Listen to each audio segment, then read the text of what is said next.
Sooner than he originally planned to. Reporting from Washington, D.C., Melina Weiskup, NTD News. Stay with us and we'll bring you more news right after this break.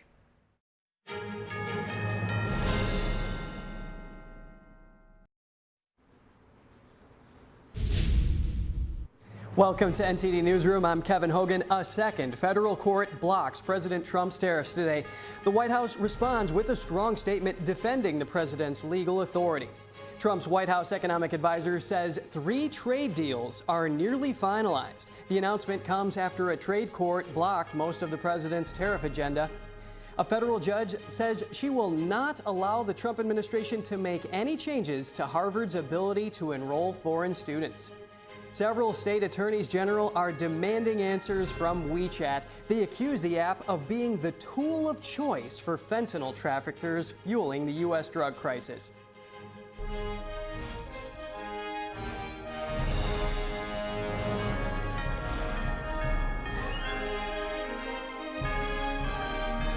This is NTD Newsroom, live from our global headquarters in New York City. A major legal setback for President Trump as a federal court rules he overstepped his authority when imposing sweeping tariffs under emergency powers. Here's the latest. Bring it up, Howard. The U.S. Court of International Trade in New York has ruled President Trump exceeded his authority when he imposed a wide range of tariffs on imports earlier this year. The judges said the law Trump used, the International Emergency Economic Powers Act, or IEPA, doesn't give a president the right to impose tariffs like the one he announced in April. In April, Trump declared a national trade emergency and used that to launch tariffs on nearly all U.S. trading partners, including a 10% baseline tariff and higher rates on countries like China, Mexico, and Canada. IEPA does allow the president to regulate imports, including increased import levies under extraordinary circumstances like a national emergency. But the panel of judges said the law does not authorize any of the worldwide retaliatory or trafficking tariff orders issued by President Trump. The ruling was a win for 12 states and several small businesses that argued only Congress, not the president, has the power to collect duties on imports. The court also rejected the administration's argument that this was a national security issue that the courts couldn't rule on. In response to the ruling, a White House spokesman told the Epoch Times, quote, "It is not for unelected judges to decide how to properly address a national emergency." The spokesman added, "Foreign countries' non-reciprocal treatment of the United States has fueled America's historic and persistent trade deficits. These deficits have created a national emergency that has decimated American communities, left our workers behind, and weakened our defense industrial base." The Trump administration appealed the ruling almost immediately. And hours later, a second federal court has also blocked most of President Trump's tariffs, ruling he can't use emergency powers to impose them over trade deficits in fentanyl. The decision came from U.S. District Judge Rudolph Contreras, an Obama appointee serving in Washington, D.C. And at the same time, while pursuing the appeal, the Trump administration asked the U.S. Court of International Trade to suspend the tariff ruling. Here is White House Press Secretary Caroline Leavitt in the briefing room moments ago. Last night, the Trump administration faced another example of judicial overreach. Using his full and proper legal authority, President Trump imposed universal tariffs and reciprocal tariffs on Liberation Day to address the extraordinary threat to our national security and economy posed by large and persistent annual U.S. goods trade deficits. The United States has run a trade deficit of goods every year since 1975. In 2024, our trade deficit in goods exceeded $1 trillion. Everybody agrees this is unacceptable. President Trump is delivering on his promise to fix this problem, and he has taken a long overdue and much needed bold stance for American workers after decades of our manufacturing base being hollowed out. The president's rationale for imposing these powerful tariffs was legally sound and grounded in common sense. President Trump correctly believes that America cannot function safely long-term if we are unable to scale advanced domestic manufacturing capacity, have our own secure critical supply chains, and our defense industrial base is dependent on foreign adversaries. 3 judges of the U.S. Court of International Trade disagreed and brazenly abused their judicial power to usurp the authority of President Trump to stop him from carrying out the mandate that the American people gave him. These judges failed to acknowledge that the President of the United States has core foreign affairs powers and authority given to him by Congress to protect the United States economy and national security. Congress had created the National Emergency Act to provide the congressional framework to strike down improper IEEPA use. And any questions over whether President Trump improperly imposed these IEEPA tariffs were already adjudicated in Congress following Liberation Day. Congress firmly rejected an effort led by Senator Rand Paul and Democrats to terminate the president's reciprocal tariffs. The courts should have no role here. There is a troubling and dangerous trend of unelected judges inserting themselves into the presidential decision-making process. America cannot function if President Trump, or any other president for that matter, has their sensitive diplomatic or trade negotiations railroaded by activist judges. President Trump is in the process of rebalancing America's trading agreements with the entire world, bringing tens of billions of dollars in tariff revenues to our country, and finally ending the United States of America from being ripped off. These judges are threatening to undermine the credibility of the United States on the world stage. The administration has already filed an emergency motion for a stay pending appeal and an immediate administrative stay to strike down this egregious decision. But ultimately, the Supreme Court must put an end to this for the sake of our Constitution and our country. Leavitt also urges the Senate to pass the tax bill when Congress returns next week. And as the administration moves to appeal and asks the court to put the ruling on hold, analysts say the White House still has other tools at its disposal. A new report from Goldman Sachs outlines several legal paths that could keep President Trump's tariff strategy on track. In a research note, Goldman Sachs economists point out that the administration can turn to other trade statutes even as legal battles continue. One option is Section 122 of the 1974 Trade Act, which allows short-term tariffs without a lengthy investigation. Section 301 is another, authorizing tariffs in response to unfair foreign trade practices. Trump relied heavily on it during his first term, especially targeting China. Analysts also highlight Sections 232 and 338, rarely used but still on the books. With multiple avenues still open, experts say tariffs could remain a key part of Trump's economic strategy. White House economic advisor Kevin Hassett says 3 trade deals are nearly finalized. Hassett's announcement today comes after a trade court blocked most of President Trump's tariff agenda. Hassett told Fox Business, quote, "There are many deals coming."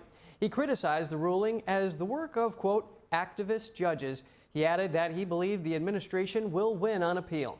Hassett told Fox, quote, "If there are little hiccups here or there because of decisions that activist judges make, then it shouldn't just concern you at all." He said it won't affect trade negotiations. And Japanese Prime Minister Shigeru Ishiba said he exchanged views on tariffs with President Trump by phone today. Ishiba said talks were meaningful as the two leaders further deepened their understanding of each other's views. This was their second phone call this month, as a 4th round of trade talks between the two countries is set to take place. And a federal judge today extended her temporary order that blocks the Department of Homeland Security from revoking Harvard's foreign student enrollment program. NTD's Arlene Richards has more. Federal Judge Allison Burroughs on Thursday said she won't allow the Trump administration to make any changes to Harvard's ability to enroll foreign students. The ruling extends a prior emergency order issued a week ago by the same judge. The extension came despite the Department of Homeland Security's early Thursday morning notification to the court that it would give the university 30 days to challenge the revocation. The department had sent a letter to Harvard confirming its intent to withdraw the foreign student program. This was in response to a letter Harvard sent to the administration stating that it intended to comply with requests for information. The department's notice said it would give the school 30 days to prove it had previously complied with reporting requirements as a way of challenging the revocation, but said it is not a means to submit information or evidence that should have been previously provided as part of established reporting requirements. During the hearing, Burroughs asked the attorneys to work out an agreement to stop the revocation of the program. The Justice Department said its 30-day notice may make such an agreement unnecessary, but Harvard said it's being unjustly retaliated against. Burroughs said the school's First Amendment claims may still need to be resolved in court. The judge will leave the temporary order in place until it can be replaced by a preliminary injunction, which would block any changes until after a final decision has been made on the case. No date or timeline was discussed Thursday for when a formal injunction might be issued. Arlene Richards, NTD News. And now, State Department Press Secretary Tammy Bruce is holding a press briefing. Let's take a look. About what affiliations with the Chinese Communist Party and what critical areas of study would be applicants for visas under those would be, would be subjected to more scrutiny. So I'm wondering if there is an answer to what is the actual, Chinese Communist Party affiliation that would make you ineligible for a visa, or what are examples of the critical areas in which we'll be subject to that? Well, since starting here at the State Department in January, I've been impressed with a number of things, most everything, but also learning about the nature of the visas. And I've said here regularly, many people watching around the world might not know, is that we don't give details about what our methods are regarding visas. Of course, everyone is vetted. I think if you've gone through the process, it's about filing for a visa, and then you have to have a meeting. And you do it in your home country, your consulate, your embassy, and that's the process. So there is a vetting. There always has been. What we don't discuss, again, because of privacy issues, but also because it's different for each person, that there are a series of dynamics that can be applied, questions that can be asked, issues looked at, and we use every tool that we have to vet and to make sure we know who's coming in. In this particular case, the United States is putting America first by beginning to revoke visas of Chinese students as warranted, including those with connections to the Chinese Communist Party, as you mentioned, Matt, or studying in critical fields, and enhancing scrutiny of visas for all Chinese nationals, including Hong Kong passport holders. I will not be getting into the details, not only of what the details are regarding the scrutiny and the methods regarding the visa itself, but also when it comes to critical fields. I was rather pleased, having seen very often announcements that don't really give any information, and there's reasons for that, for national security, because there's negotiations, it's diplomatic, et cetera, or giving away the nature of how we choose to do things might give up our hand and make certain things less effective. In this case, when we think of critical fields, which is obviously a very specific phrase, we think about national security, the nature of how we keep America safe and secure and more prosperous. And it is important to have, I think, a broad base, because that could mean something different to many people. It could mean many things. And this is going to be up to the people making the decisions. And I think that that's in the framework of what we've discussed regarding the visa actions as well when it comes to keeping America safe. The United States, I further can say here, will not tolerate the CCP's exploitation of U.S. universities or theft of U.S. research, intellectual property, or technologies to grow its military power, conduct intelligence collection, or repress voices of opposition. The Trump administration is focused on protecting our nation and our citizens by upholding our national security and public safety through our visa process, obviously very openly and transparently applied by Secretary Marco Rubio. Every visa adjudication is a national security decision, every single one of them. Every prospective traveler to the United States undergoes interagency security vetting, prohibiting entry to the United States by those who might pose a threat to U.S. national security or public safety is key to protecting U.S. citizens at home. So we've experienced this through these last several weeks. It is something that is at the heart and really at the front line of protecting the country. And we're taking it seriously, and we're being open about the nature of what's happening in this particular instance. So could I just ask that last bit that you just said, which was not in the statement last night, and is a little bit more specific about? About the nature of the theft of certain things. Yes, well, we again, and as reporters here all and curious people, you know the nature of what China has been doing about with technology, right? Stealing information, intellectual property, U.S. research, copyrights, etc. This is not new or confusing, and this is one way that we certainly can try to mitigate that issue. Yes, Thank Andrea Mitchell. One follow-up on that, and then I want to ask you Of about course. Hamas and Gaza and Israel. Certainly. Is there any reevaluation of TikTok and its vulnerabilities as was defined by the previous administration as dangerous for national security reasons. Does the White House, does the administration have any reevaluation of TikTok in this context as you're cracking down on Chinese? I would say you'd have to send that question, ask that of the White House. What we do know, though, of course, is that we're serious about Chinese intervention here, if you will, and the nature of what's driving, of course, this new visa vetting dynamic.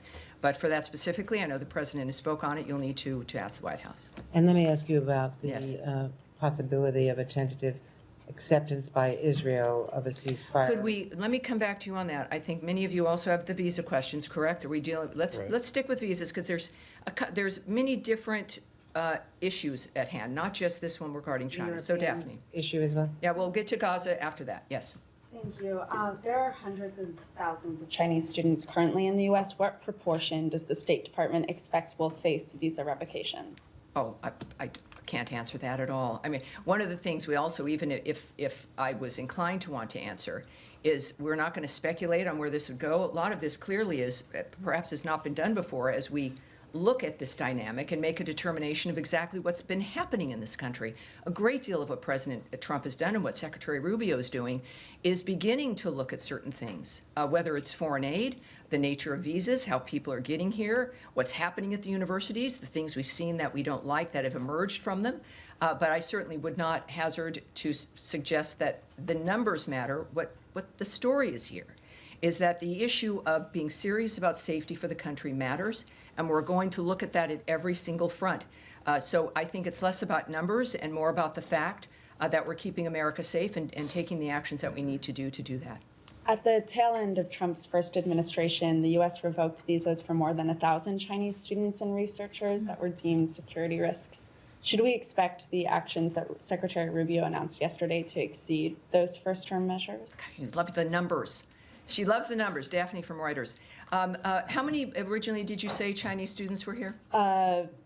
Hundreds of thousands. Hundreds of thousands. And so you've provided a number of about 1,000, which I'm not quite sure how that number even would have been a number that you could rely on, because Consular Affairs does not provide numbers. We don't discuss visas that are issued, visas that are removed, things that are revoked. Those are numbers that are not shared, are not provided, and I would suggest using caution if someone is giving you a number like that.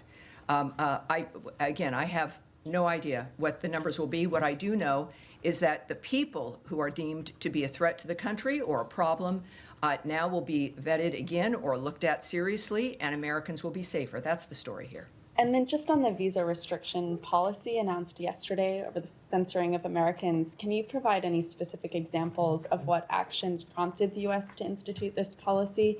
And when might we expect any visa restrictions to be implemented? In a case like this, you're looking at a policy that is a reflection of what the Trump administration and the American people care about, which is the idea of Americans being censored. We experienced this through COVID, the nature of our ability to be able to speak our minds.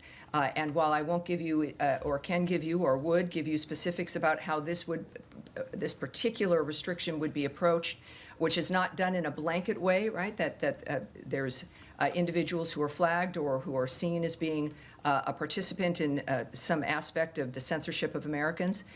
What I can say is that all of what you see emanating from the Trump administration and the State Department is a reflection of the policy of this administration and what the American people want and expect when it comes to what their futures are going to hold. Again, on visas, hold on, please. Still on visas. Still on visas. One moment, I'll be back with you. Yes. One on the cable that went on Tuesday, it said they expected this expanded social media vetting guidance for visa applicants to go out in the coming days. Are you still tracking that timeline, and give us any guidance on what that is going to look like? Yes, I can't give you a specific timeline, but there will be more information.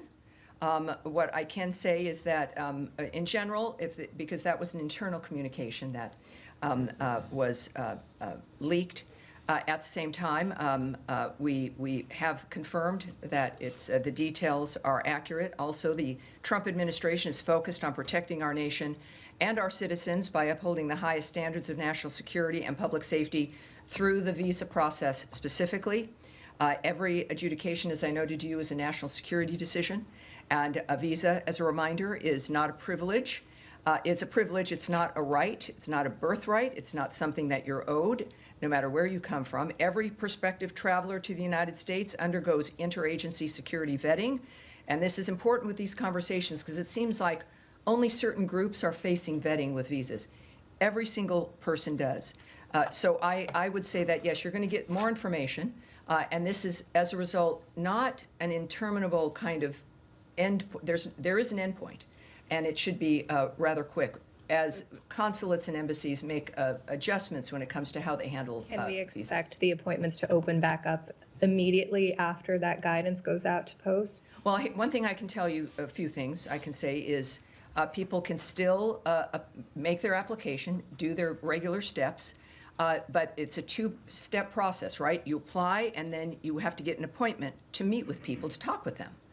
Unlike often with the passport or something, there's a very specific process. So right now, there might be some delay, and what I'm told to encourage people to do is to regularly check to see when those spaces open. So as opposed to, let me just say, I would not be recommending that if this was going to be weeks or months. So if you've applied for a visa and you want to, please do. Then if you're not getting an appointment, there's this online system. You continually recheck to see when those spots might open. I can't tell you immediately after some, indeterminate moment of an action, but I can tell you that it's something that would happen perhaps sooner than later. And then one more. On Harvard, my understanding is that you are now reviewing all of the visas of Harvard-affiliated visa holders, not just students. Can you confirm that? And why is this broader review taking place? Do you expect it to impact medical professionals, for example, professors at the university? I hesitate only because all of this is regarding visas and the nature of our mission and the approach that we take regarding who is being scrutinized and how we're going to approach. So we're going to put that off. I think we probably will have a bit more on that next week, perhaps, but we'll put that off now. But what I can say clearly with all of the news over the last 48 hours is that the visa process is a key component of keeping the country safe. It is not targeted at certain only specific individuals. This is an overarching national security action, and we are acting quickly. Obviously, we're a nation that loves people coming here the legal way, and we want to help facilitate that, but not at our own risk. Sean. Sure. More on the visas. If you don't mind me emphasizing, as Daphne and Matt asked you on the language, the Secretary's statement yesterday aggressively revoked visas for Chinese students, including those with connections. It's not specific. He's not saying specifically those with connections. So, there are 277,000 Chinese students in the United States. Should all of them feel that they're at some risk of having their visas revoked? I think everyone who's here on a visa has to recognize, certainly is what they've seen over the last few months, that America takes their visas seriously, that vetting is not a one-time process, it's continuing, and that if things happen, if you get arrested, if there's some kind of an issue, it's probably going to be seen at some point. But I do think that with this particular dynamic, it's clear that there's an interest in making sure that those who are here from China on a visa understand that we are taking our national security seriously, and we are looking at their visas, and if everything's fine, terrific. But that will be a vetting that certainly continues and is important, clearly, to the administration. Okay, and a bit broader, you said if everything's fine, you're welcome. More broadly, all these things that are going on with the student visas, with the vetting, with the suspension for now of new appointments. Is it still a priority for the administration to encourage students to come to the United States? They have other options. It's been said that Hong Kong, for example, is now saying students at Harvard, doctoral students, have a fast track to go there. Is there any concern that the U.S. is losing a competition? After all, there's $50 billion into the economy from international. Yeah, well, people come here because this is where you start new lives, where you have every opportunity in the world. There's a reason why people come here. It's because of what the country represents. Yes, the excellence of our schools, and we want to keep it that way. We want parents who send their children, whether they be from a different country or America, to an American university, that they can recognize their child when that child returns home. and that child actually has skills and an education that can improve their future, that can get them a job, that can help facilitate the dreams that they've had, as opposed to political indoctrination or the idea of just activism or a certain political framework that they move out with. This should be an education that is literally liberal. The idea that you learn things that help facilitate your life no matter where you come from, who you are, if you're a Jew or a non-believer or an atheist or black or white or a woman. We've been through this in this country for the last 2 to 3 generations still. And our focus is making sure that everyone who does want to send their child to a school in this country can do so knowing that they're going to be safe. They're going to be able to get into a building and not held hostage in a library because it's been occupied, or that they're going to be able to actually learn things that you're paying that kind of money for. So yes, it not only should encourage more people, for those who are already here, it's certainly an important dynamic for believing and understanding that your child's going to be safe and that you're going to get something that you've paid for more than a social activist who lives in your basement. Can I switch to the Middle East, or does anybody else have anything? Well, yeah, you know, it's an unusual day for me, and time flies, doesn't it? I was going to ask Well, you know, so many people, too many people. Matt, so we've talked a great deal about the visas. And Gaza, you know? All right. We had Gaza. Where is she? There she is in the blue jacket.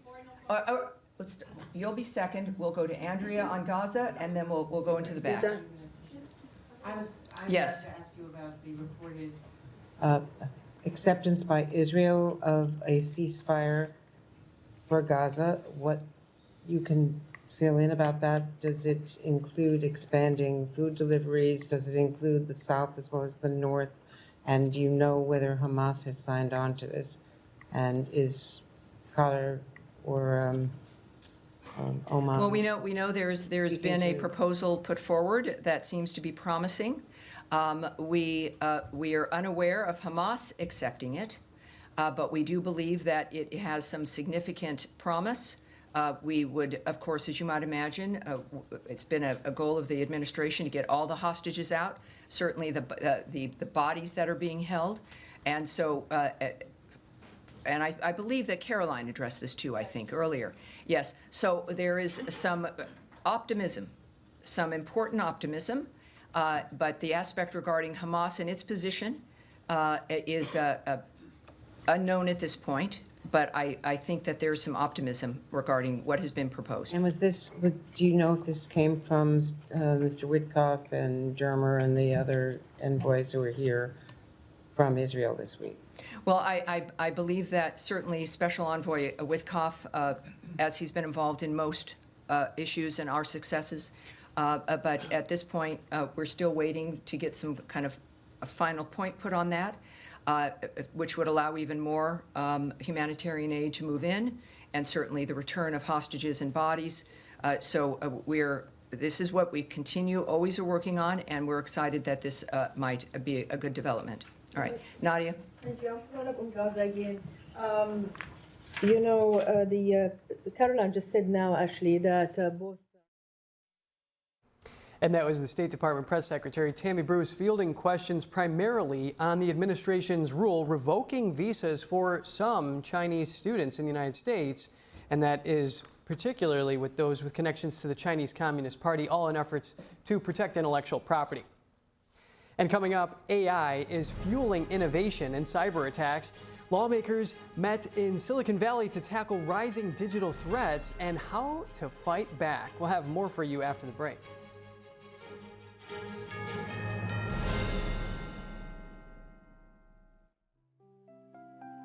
This is such a gentle painting, so beautifully portrayed. A group of people reading together in this. My mom and dad were traditional Asian parents. Now my father would go to work before I woke up in the morning, and then he would come home too tired to play with me. I tell my son, I love you every single day. Now my dad has never said that to me, not because he doesn't love me, but because culturally it wasn't comfortable for him. So I teased him the other day and I said, "How come you never say that to me?" And he said, "You're too old now." Now that he's a grandfather, he says, "I love you" to my son every time he sees him. My advice to all the fathers out there, forget the material things, forget the cultural restrictions. They grow up way too fast for you to waste even a single precious minute or moment. Say bye-bye. Bye-bye.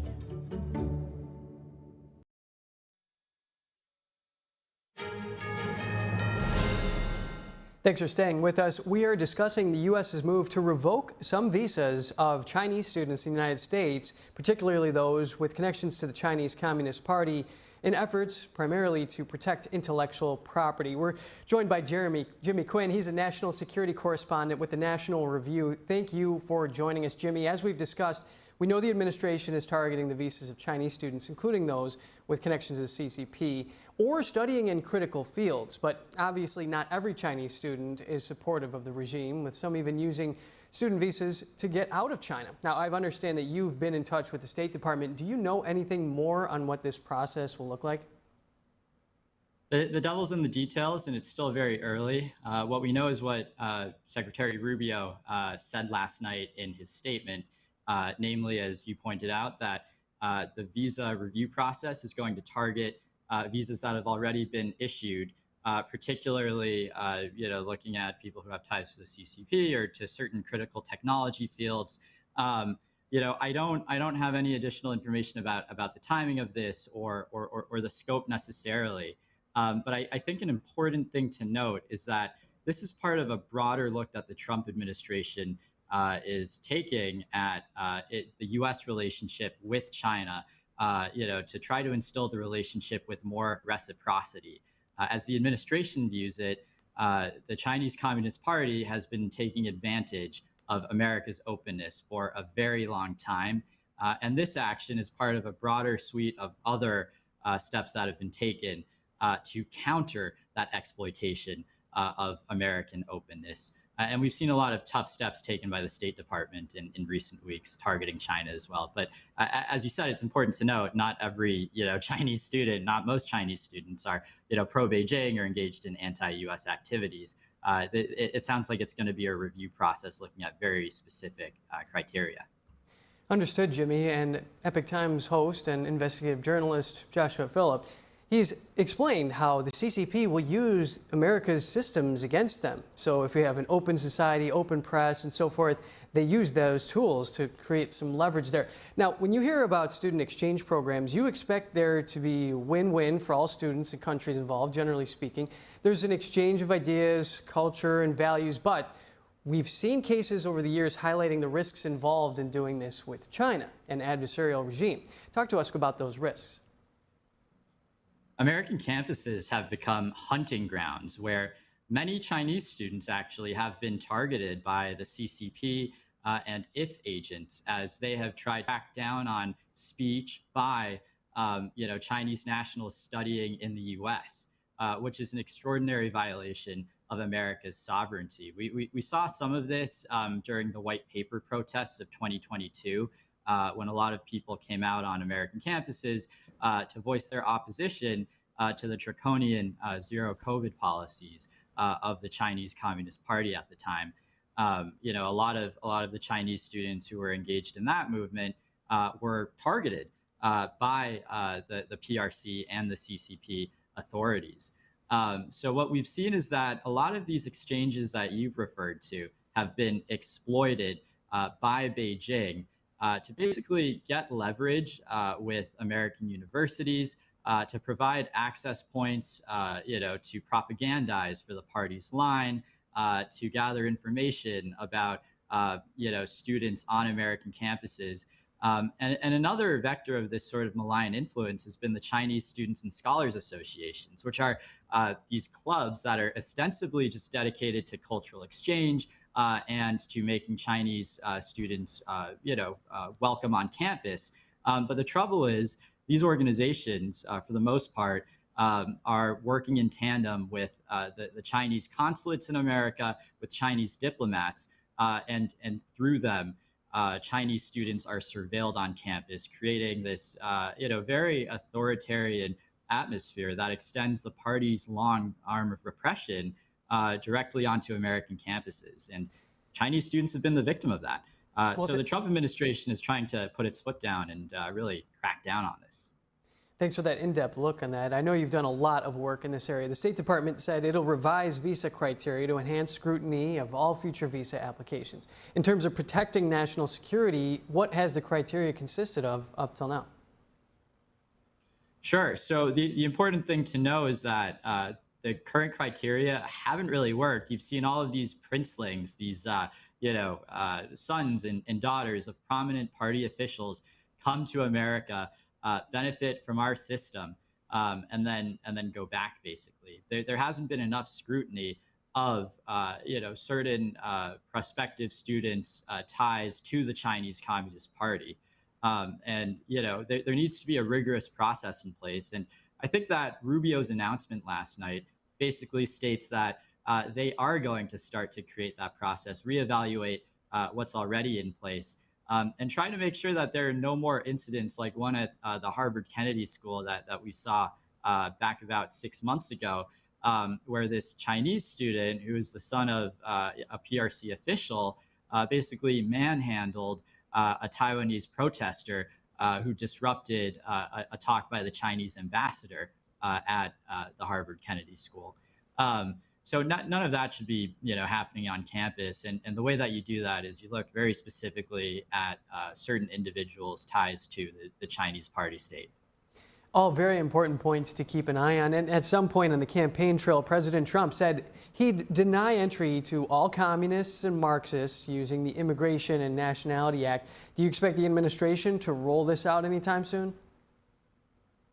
I certainly think so. I think we'll see rolling visa restrictions targeting not only students affiliated with the CCP and involved in industrial espionage, but also CCP officials involved in United Front work.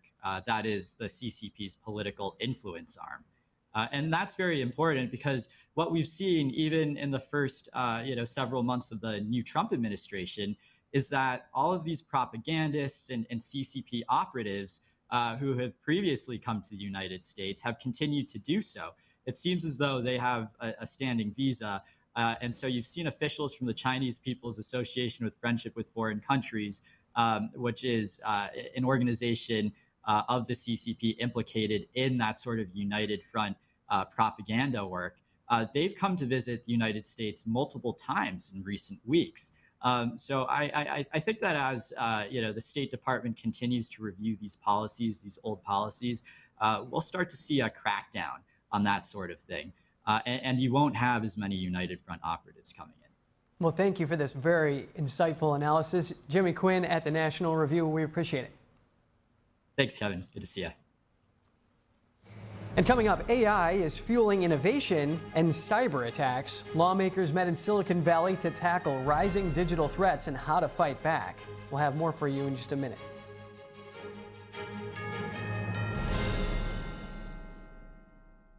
Discover the ancient secret to vitality and longevity with Puretang Black Ginseng. Crafted from premium 6-year-old Korean ginseng, each root is carefully nurtured for over 2,260 days, undergoing a traditional 9-round handcrafted process of steaming and drying to unlock full potency and absorption. Experience pure, natural energy with Puretang Black Ginseng. Order now at puretang.com.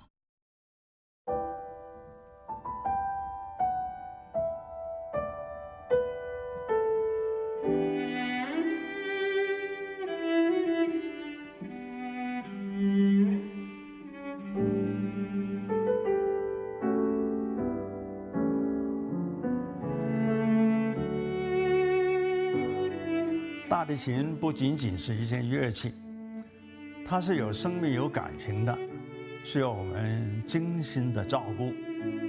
往往我们一个小小的动作，可能都会对人情绪产生微妙的影响。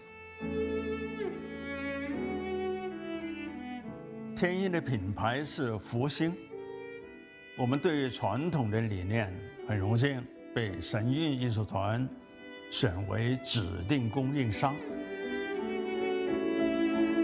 时间是酿造音色的不可替代的陪伴。我跟大提琴已经有60多年的友情了，每一把琴都有它自己的个性，熟悉它，才能真正发挥它的潜力。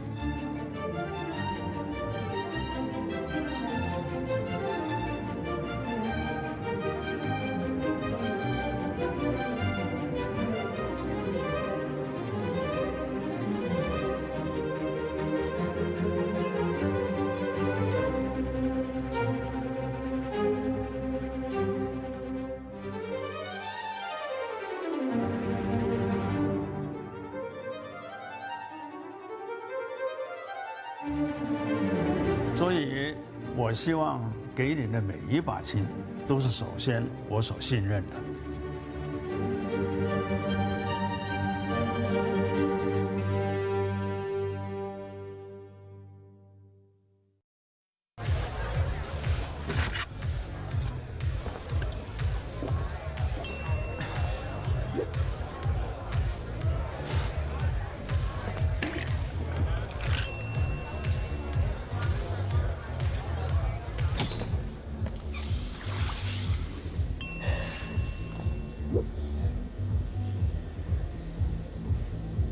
If you need to do something to feel okay to drive, you're not okay to drive. Don't drive buzzed.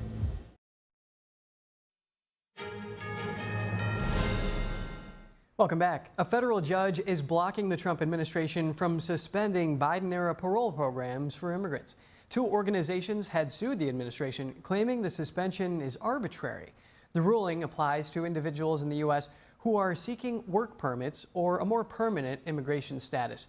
Judge Inidra Talwani agreed with the Trump administration that Homeland Security has broad discretion to direct immigration policy, but she rejected a claim that suspending the parole programs was within that discretion. The judge also said it's not in the public interest for hundreds of thousands of immigrants to lose their legal status. The order affects several programs, including United for Ukraine and Operation Allies Welcome. Also included is a parole process available to Cubans, Haitians, Nicaraguans, and Venezuelans.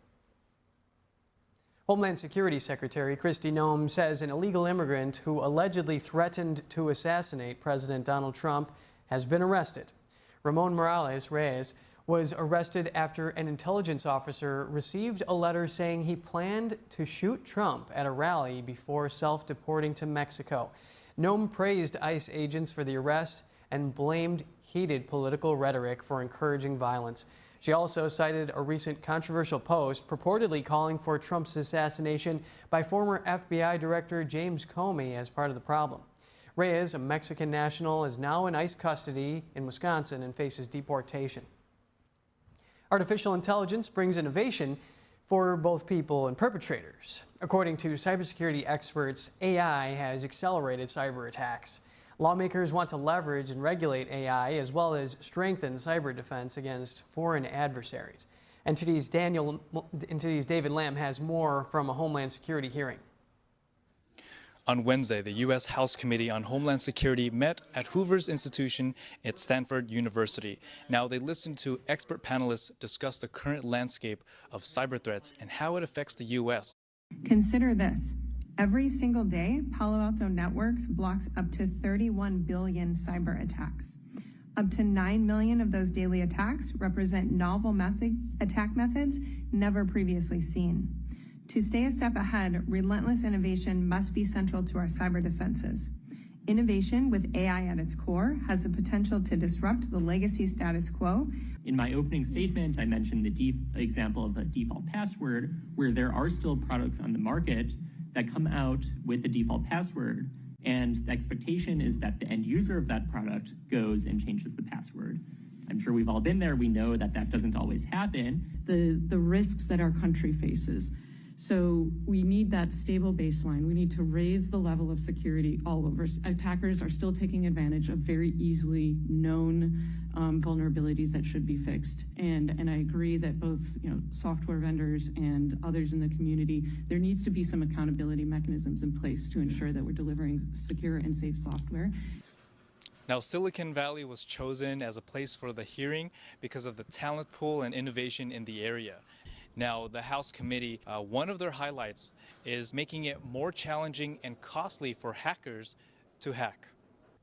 Well, CCP, Chinese Communist Party, spends a lot of money and resources on developing its cyber defense, but also its cyber offense. And their offensive capabilities against us are very good. We need to be focusing on our cyber defense to make sure that we can plug up our vulnerabilities. I think they're preparing for war. Yeah. The Chinese Communist Party is preparing for war in a number of ways, right? We see it with their massive buildup of their military forces, about a 44-fold increase. I know it may seem extreme to say this, but I believe that China is developing a first-strike nuclear capability against us. The increasingly burdensome, costly, and duplicative requirements placed on our innovators are stifling our innovation and hindering our national security. Instead, we must continue to explore technological solutions for regulatory compliance and ways that we as Congress can help deconflict and simplify cyber regulations. My priority is to really leverage the private sector, make sure that the federal government is as additive as possible. Lawmakers and panelists are trying to get the reauthorization of CISA 2015. This law encourages the sharing of cyber threat information between private entities and the government. In Stanford, California, David Lamb, NTD News. The CEO of Anthropic, a leading AI company, has a warning for the U.S. government and the public. Dario Amodei told Axios in an interview yesterday that AI could wipe out up to half of entry-level jobs in tech, law, and finance within just 5 years. He told Axios that too few in Washington understand the threat or are willing to act. Amodei said most workers still don't realize what's about to hit them. Despite building powerful AI models like Claude 4, Amodei told Axios his role is to be honest about the risks. Amodei told Axios he sees a looming scenario where economic growth soars, but unemployment spikes. In his interview, he urged government to prepare now and floated a token tax on using AI models where 3% of the revenue could go to the government and is then redistributed. North Carolina Attorney General Jeff Jackson released an Instagram video criticizing WeChat. That's the Chinese social media and messaging app that he says is fueling the United States fentanyl crisis. Here's a part of that video Jackson posted yesterday. And you have a major problem. Mexican cartels are using your app to clean their cash. They're arranging pickups, they're finding brokers in China to swap currency, they're moving billions across borders in money laundering, all with the help of WeChat, which has become the digital hub for fentanyl trafficking. You are now a core part of the business model that is killing thousands of Americans a month. The video is a follow-up to a letter that Jackson and 5 other state attorneys general sent to WeChat earlier this month. It demanded accountability from the company over concerns that fentanyl traffickers had been using the platform for money laundering. The letter cited several cases where WeChat was found at the center of fentanyl operations. WeChat is owned by China-based tech conglomerate Tencent Holdings. The Pentagon has identified it as a Chinese military company operating in the United States. Analytics firm Apptopia said in 2020 that WeChat had an average of 19 million daily active users in the United States. The attorneys general gave the app until June 11th to respond to their concerns. Tencent has not yet responded to an Epoch Times request for comment. The European Commission is rolling back key parts of its Green Deal agenda to boost the economy. Some experts believe policies from the Trump administration played a role in this turn of events. NTD's international correspondent David Vives reports from Paris. For the past several months, the EU has cut off some parts of its Green Deal policy. The European Green Deal is a group of measures aimed at diminishing carbon emission across the Eurozone, with some regulations targeting EU industry. In April, the European Commission adopted a law designed to ease burdens on companies by reducing sustainability reporting and supply chain due diligence requirements. Officials said the move will help European businesses better compete with the US and China. Member of Parliament Barbara Bonte, who sits on the Committee on the Environment, filed a bill in support of rolling back Green Deal measures. Another consequence of the Green Deal, which is very concerning, there's a lot of compliance, lots of more rules, a lot of administrative obligations, and a lot of bureaucracy. And bureaucracy is killing our economy and our wealth. I also filed a Dutch proposition as well to wipe out 30% at least of the administrative burden for companies. And different members of political groups supported our proposition. So I think things are changing there. This month, the EU also proposed easing parts of its farming policy, potentially saving farmers up to $1.8 billion a year by relaxing rules protecting grasslands and wetlands. Some experts believe Brussels is facing pressure to scale back its green policies in response to President Trump's stance on climate and regulation. Bonte says one of the strongest incentives is the US drive to attract industry from Europe, a strategy the EU is now taking seriously. So a major concern is the localization from our talent to, for example, the United States, because the United States is a better place for startups, for talent. So we are losing both our industry, both our talent. One example came earlier this month when German carmaker Mercedes announced it would move production of its GLC SUV from Germany to the US. And I think we really have to worry. For example, a very well-known example is the automobile industry, who used to be very strong in Europe. We all know the famous brands from Europe, like BMW, like Volkswagen, like Audi. But they announced, it is Volkswagen that announced they will close 2 factories, or some factories, and that has never happened before. So that's a whole new thing. Bonte also says industry union pressure across the bloc is weighing on the EU to ease rules, following the example of the US. David Vives, NTD News, Paris. Online scammers are posing as live stream providers for funerals. Fraudsters exploit grief by trying to charge devastated family and friends to say goodbye to their loved ones. NTD's Andrew Thomas has more on the disturbing trend. Lynn Rollins was mourning the death of her husband, John. That's when a scam link was shared just an hour before the funeral service. Her family scrambled to warn guests. A thing came on saying John Rollins live stream for his funeral, and we knew we hadn't done that. It was obviously a scam. Dan Turpin went through it too. A friend tried to watch his dad's funeral. She entered her card details and lost money. There was no video at all. It's disgusting, really, how people can, you think about usual scams around, but this is something that I think hits so much harder than anything else that you see. Catherine Hart from the Chartered Trading Standards Institute says the scams are growing. She says evidence suggests organized crime. Unfortunately, these criminals are targeting everybody, everywhere, and that's why we have to be on our guard.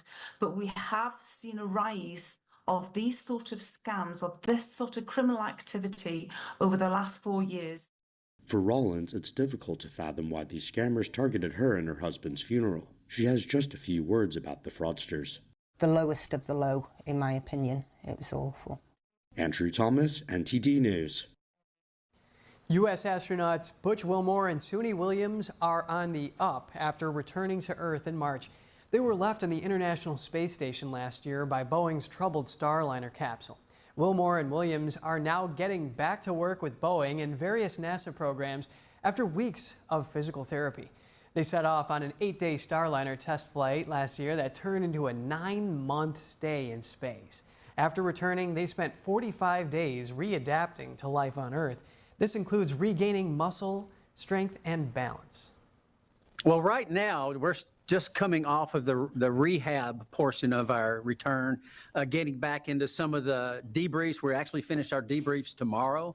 So, and then we'll eventually get back into those type of roles and specifically what we'll be involved with. Yeah, so that was really the first month to 45 days of that, and then we graduated and back to normal. And I felt, though, honestly, I was still tired. Like all the little muscles are getting re-engaged, and so it kept me being like not being able to wake up like I normally like to wake up early in the morning until about a week and a half ago. Then I'm like up at 4 in the morning. I'm like, aha, I'm back. So, I think all of that just takes a little while to get back to gravity. Problems with Boeing's Starliner propulsion system forced NASA to return the capsule without its crew last year. Williams' extended mission came during a critical time for Boeing and faced many technical challenges, drawing global attention. NASA officials said that Starliner testing will take place throughout the summer. The results will help decide if the spacecraft can carry humans on its next flight. All animals are special in their own right, but scientists wanted to know what makes orange kitties so unique. A new study has unraveled the long-standing mystery behind their golden hue. Scientists say they have an unusual mutation that likely occurred once during domestication and then was selectively bred for. It may have happened hundreds of years ago, since there are depictions of calico cats in Chinese art dating back to the 12th century. The study was published earlier this month in Current Biology. And stay with us. The Justice Department is now investigating California's transgender athlete policies. This follows President Trump's threat to withhold federal funding for the state over fairness in women's and girls' sports. We'll have more in just a minute.